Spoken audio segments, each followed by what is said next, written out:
میں آج کے پروگرام میں آپ کو دکھانے جا رہا ہوں کہ یہ نوٹیفیکیشن پی ایم ہاؤس سے جو جاری ہوا ہے یہ وہ نوٹیفیکیشن نہیں ہے جس پر پی ایم ہاؤس یعنی حکومت اور فوج کے ساتھ بات چیت ہوئی تھی کہ یہ اگلا ایکشن حکومت لینے جا رہی ہے ڈان لیکس پر. تو بیسیکلی ہوا یہ ہے کہ کہا کچھ گیا تھا حکومت کی طرف سے، اور جو نوٹیفیکیشن پی ایم ہاؤس سے جاری ہوا ہے آج وہ بالکل مختلف چیز ہے. تو ایک طرح سے D G I S P R جنہوں نے آج ٹویٹ کی کوئی تقریباً 1.5 گھنٹے بعد اس نوٹیفیکیشن کے، بیسیکلی فوج کے اندر جو ہے یہ کنفرمیشن میرے پاس کوئی مصدقہ اطلاع نہیں ہے لیکن یہ ایک تجزیہ ہے کہ وہ بھی فوج کے جی ایچ کیو میں یا آئی ایس پی آر میں وہ بھی پریشان ہوئے ہوں گے کہ جو بات چیت اتنے دنوں سے چل رہی تھی کہ یہ ایکشن گورنمنٹ لینے جا رہی ہے، جو انکوائری ہوئی ہے ڈان لیکس پر، وہ اس کے برعکس جو ہے آج پی ایم ہاؤس سے جو نوٹیفیکیشن جاری ہے وہ ٹوٹلی مختلف ہے. تو یہ بڑا اہم پوائنٹ ہے. اس سے سوال یہ اٹھایا جا رہا ہے کہ کیا حکومت جان بوجھ کر عدم استحکام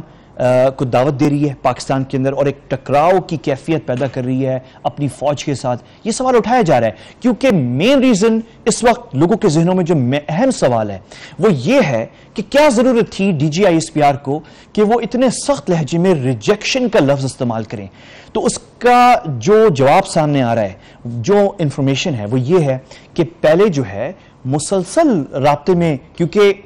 یہ جو ڈان لیکس جو انکوائری ہے اس میں جو ایگریوڈ پارٹی ہے، جو متاثرہ پارٹی ہے وہ فوج ہے. کیونکہ ڈان لیکس جب ہوئی تھی، میں آپ کو یاد دلاؤں، جب ڈان لیکس سامنے آئی تھی تو اس میں بیسکلی کہا گیا تھا کہ حکومت بڑی کوشش کر رہی ہے دہشت گردی ختم کرنے کی، لیکن فوج دہشت گردی کی سرپرستی کر رہی ہے، بالخصوص مقبوضہ کشمیر میں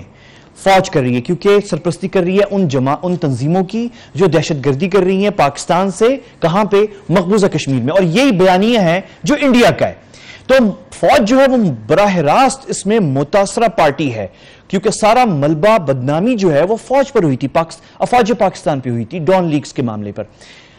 بدنیتی کی بات کیوں ہو رہی ہے؟ ایک اور ریزن ہے بدنیتی کی بات ہونے کا، وہ یہ ہے کہ اس وقت بھی جب ڈان لیکس کا معاملہ پہلی دفعہ سامنے آیا تھا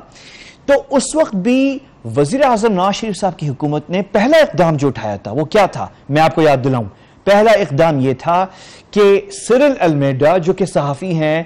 ڈان اخبار کے، ان کو ای سی ایل پہ ڈال دیا تھا کہ وہ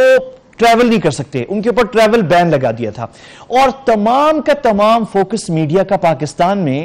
ڈان لیکس میں کیا کہا گیا اور کس نے لیک کیا اس سے ہٹ کر کس پہ چلا گیا کہ فوج نے جو ہے وہ ایک صحافی کو پاکستان سے سفر کرنے سے روک دیا ہے. اور ایشو جو ہے وہ ٹکراؤ فوج اور صحافت کا ہونے جا رہا تھا، جس کے بعد میں فوج نے اطلاعات یہ تھی کہ فوج نے بعد میں حکومت سے کہا کہ ہمارا تو ایشو یہ نہیں ہے کہ ڈان اخبار یا سرل المیڈا سفر کر رہا ہے یا نہیں کر رہا، یعنی باہر جا رہا ہے، ٹریول کر رہا ہے یا نہیں کر رہا. ہمارا ایشو یہ ہے کہ کون اشخاص ہیں حکومت کے اندر جنہوں نے وہ لیک کی اور خبر چھپوائی ایک اخبار کے اندر. یہ مین ایشو ہے. لیکن اس دفعہ آج جو پی ایم ہاؤس سے جو نوٹیفیکیشن جاری ہوئی ہے اس میں پھر وہی کھیل واپس سامنے آ گیا. پہلا نقطہ جو ہے آج پی ایم ہاؤس سے جو نوٹیفیکیشن جاری ہوئی ہے اس میں پہلا نقطہ یہ ہے کہ اے پی این ایس جو کہ ایک پروفیشنل تنظیم ہے اخبارات کی، نیوز پیپرز کے مالکان کی، ان کے سر پہ ڈال دیا سب کچھ کہ آپ لوگوں نے ڈیسائیڈ کرنا ہے کہ کیا پنشمنٹ دینی چاہیے ڈان اخبار کو اور بالخصوص 2 سینئر صحافیوں کو، ظفر عباس صاحب جو کہ ایڈیٹر ہیں ڈان اخبار کے، اور سرل المیڈا جو کہ میرے خیال میں ڈیپٹی ایڈیٹر ہیں یا سینئر عہدے پر ہیں اور انہوں نے وہ خبر لکھی تھی. مطلب ایشو جو ہے سارا خلاصہ جو ہے آج کی پی ایم ہاؤس سے جو نوٹیفیکیشن جاری ہوا ہے، جو خلاصہ پیش کیا گیا ہے وہ یہ ہے کہ سارا ایشو یہ ہے کہ یہ اخبار کو پنشمنٹ دینی ہے اور اے پی این ایس جو ہے وہ فیصلہ کرے گی. اب سوال تو یہ ہے کہ پہلے کیا یہ مین ایشو ہے نمبر 1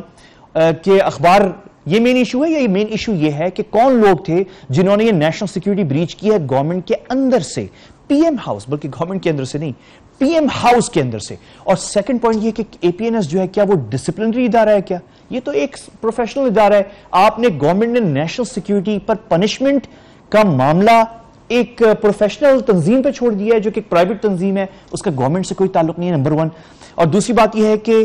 جو بات آج D G I S P R نے کہی ہے وہ بہت واضح ہے کہ یہ انکمپلیٹ ہے.